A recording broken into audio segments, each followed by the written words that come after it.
मरना मरना क्या होता है? क्या आप यही सोचते हैं कि मरना ही इंसान के जीवन का अंतिम काम होता है और मरने के बाद सब कुछ खत्म, कुछ नहीं, और सारे बंधनों से मुक्त हो जाना, जीवन चक्र का समाप्त हो जाना, यही सोचते होंगे आप लोग भी। पर दोस्तों, आज हम आपकी ये सारी गलतफहमियों को दूर करने वाले हैं। पर आप सबसे पहले चैनल को सब्सक्राइब कर लें और बेल आइकन को प्रेस कर दें ताकि हमारी आने वाली लेटेस्ट वीडियो का नोटिफिकेशन आप तक सबसे पहले आ सके।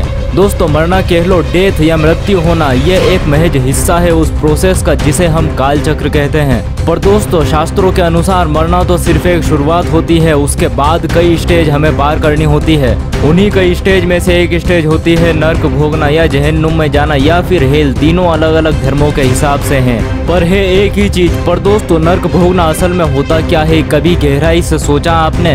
बिल्कुल नहीं सोचा होगा, क्योंकि इंसान अपनी भौतिक विलासिता में इतना उलझ गया है कि वो कभी इस बारे में सोचना ही नहीं चाहता। पर दोस्तों, कभी ना कभी इस हकीकत से जरूर सामना होगा ही कलयुग वालों का। दोस्तों, मृत्यु के बाद आत्मा शरीर त्याग देती है और उसका सफर काफी रहस्यों से भरा होता है। पुराणों के अनुसार आत्मा शरीर त्यागने के बाद स्वर्ग या नर्क में जाती है। इस्लाम में भी बताया गया है कि बुरे कर्म करने वाले व्यक्ति की आत्मा दोखज में जाती है और अच्छे कर्म करने वाले की आत्मा को जन्नत नसीब होती है। हिंदू धर्मों में पक्षीराज गरुड़ को यम मार्ग और नर्क के बारे में बताते हुए भगवान विष्णु गरुड़ पुराण में नर्क की कुल संख्या 84 लाख बताते हैं। है ना दोस्तों, बहुत आश्चर्य करने वाली बात कि हम सिर्फ नर्क की बात करते हैं, पर असल में नर्क में भी 84 लाख प्रकार के नर्क होते हैं।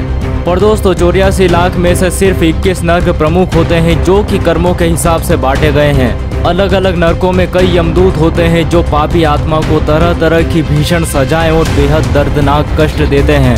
यमराज के आदेश से चित्रगुप्त पाप पुण्य के अनुसार यमदूत को आदेश देते हैं कि किसे क्या सजा देना है। असल में यमराज कठोर नहीं है, वो सभी प्राणियों को स्वर्ग पहुंचाना चाहते हैं, परंतु मनुष्य योनि में पाप कर्म की वजह से उन्हें अपना उग्र रूप दिखाना पड़ता है, जो कि 12 योजन में फैला होता है, यानी 36 किलोमीटर में। यमराज का शरीर काजल के समान काला होता है और वह अपने वाहन भैंस पर सवार क्रोध से लाल नेत्रों से पापी मनुष्य को देखते हैं। इनकी अनेकों भुजाएं होती हैं और वह अपने विशालकाय भैंसे पर सवार होते हैं। अपनी भुजाओं में अनेकों प्रकार के अस्त्र शस्त्र धारण किए बहुत उग्र रूप में होते हैं, जिन्हें देखकर पाप कर्म करने वाले काफी लोग कांपने लगते हैं। नर्क के बारे में यह भी बताया गया है कि वहां एक शालमली का पेड़ है जिसका फैलाव 20 कोस यानी 40 किलोमीटर में है और इसकी ऊंचाई 1 योजन यानी करीब 12 किलोमीटर है। और ये माना जाता है कि ये पेड़ गर्म अंगारे और लावे से बना है जिस पर लगातार आग बरसती रहती है। आग के समान इस वृक्ष में आत्मा को बांधकर यमदूत आत्मा को भयंकर दंड देते हैं। गरुड़ पुराण के अनुसार जब कोई मनुष्य पृथ्वी पर यानी मृत्यु लोक में ईश्वर को ध्यान में रखकर अन्न धन दान नहीं करता और केवल अपने और अपने परिवार का पेट पालने के लिए या सिर्फ भौतिक विलासिता की इच्छा से धन कमाता और इकट्ठा करता है, तो मृत्यु के बाद उसे नर्क भोगना पड़ता है। दोस्तों, आप भी अपना हिसाब लगाते चलिए साथ में कि आपको क्या मिलेगी सजा, क्योंकि हम सभी नर्क में जाएंगे। जो पुरुष या महिला हमेशा अपने विचारों में, चाहे सुबह हो या शाम, काम विचारों के बारे में सोचते रहते हैं, उस वक्त वो सोशल मीडिया या किसी भी मीडियम से गंदे विचारों में डूबे होते हैं। उन्हें नर्क में जाकर दंड भोगना पड़ता है। अपने सुख और स्वार्थ के लिए जो मनुष्य लोगों से बैर भाव रखता है और कलह करता है, उसे भी नर्क जाना पड़ता है।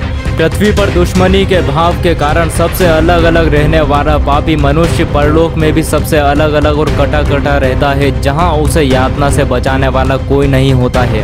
जो व्यक्ति कांटों से या कील पत्थर से रास्ता बंद करते हैं, उससे किसी दूसरे लोगों को बाधा का सामना करना पड़ता है, उन्हें भी नर्क में जाना पड़ता है। चोरी करके जीवन यापन करने वाला, धार्मिक स्थानों को कष्ट पहुंचाने वाला और उन्हें क्षति पहुंचाने वाला, चाहे वो स्थान किसी धर्म का भी हो, ऐसे लोगों को अलग अलग नरकों में कई सजाएं भोगनी पड़ती हैं, इस तरह जिससे प्राणी नर्क पहुंचता है। कई मान्यताओं के अनुसार ये पता चलता है कि कौवा, गरुड़, सूर्य, चंद्रमा, वायु इत्यादि यमराज तक हमारे पाप और पुण्य का अनदेखा हिसाब पहुंचाते हैं, जिनको चित्रगुप्त हमारे खाते में लिखते हैं। पुराणों के अनुसार यमदूतों ने बताया है कि जो लोग जुबान से गंदी बातें, गाली गलौज बोलते हैं, किसी भी धार्मिक पुस्तक, शास्त्रों या धर्म का अपमान करते हैं, वेद, देवता, गुरु और शिक्षकों की निंदा करते हैं, नर्क में उनकी जीभ को भयानक प्राणी नोच नोच कर खाते हैं। बार बार इनकी जीभ को पक्षी खींचते हैं और वह कष्ट से छटपटाते हैं। कलयुग में जो लोग रिश्तों में फूट डालते हैं, जैसे पिता पुत्र में, माता पुत्र, संगी साथियों में, पति पत्नी में, भाई भाई के रिश्तों में दरार पैदा करते हैं, उन्हें नर्क में जाने पर नंगा करके आरे से चीरा जाता है। मार्कंडे पुराण में बताया गया है कि जो व्यक्ति दूसरों को कष्ट देते हैं, उनकी प्रसन्नता में बाधा पहुंचाते हैं, उन्हें नर्क में जाने पर गर्म बालू रेत में भुना जाता है। जो लोग अपने जीवन का उद्देश्य खोकर माता पिता और गुरु का अपमान करते हैं, माता पिता का मन दुखाते हैं, उन्हें नर्क में मल मूत्र के विशालकाय पात्र में उल्टा लटका कर डुबोया जाता है। जो लोग देवता, अतिथि, पितरों और पक्षियों को अपने अन्न का एक भाग दिए बिना भोजन कर लेते हैं, उन्हें नर्क में जाकर गोंद चाटकर अपना समय काटना पड़ता है। ऐसे लोगों का शरीर तो पहाड़ के समान विशाल होता है, लेकिन मुख सुई के बराबर छोटा होता है, इसीलिए यह प्रेत बनकर भटकते हैं। भूख प्यास इन्हें खूब लगती है, लेकिन कभी तृप्त नहीं हो पाते। देवताओं को पूजने वाले पुरोहित, पंडित और आग को झूठे हाथों से स्पर्श करने वाले लोगों पर यमराज बहुत क्रोधित होते हैं।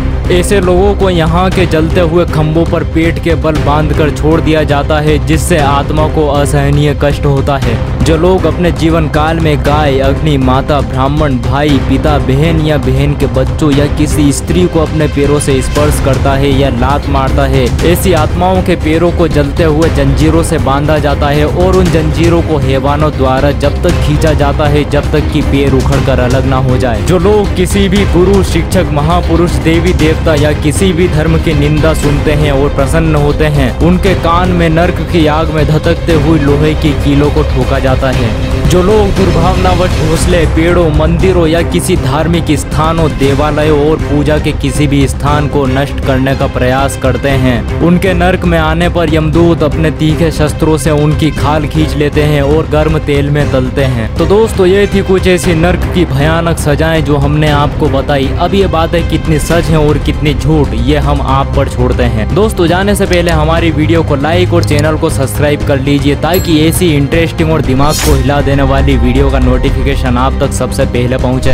तो दोस्तों, मिलते हैं हमारी नेक्स्ट वीडियो में। जब तक के लिए बी क्यूरियस, बी प्रैक्टिकल। जय हिंद, जय भारत।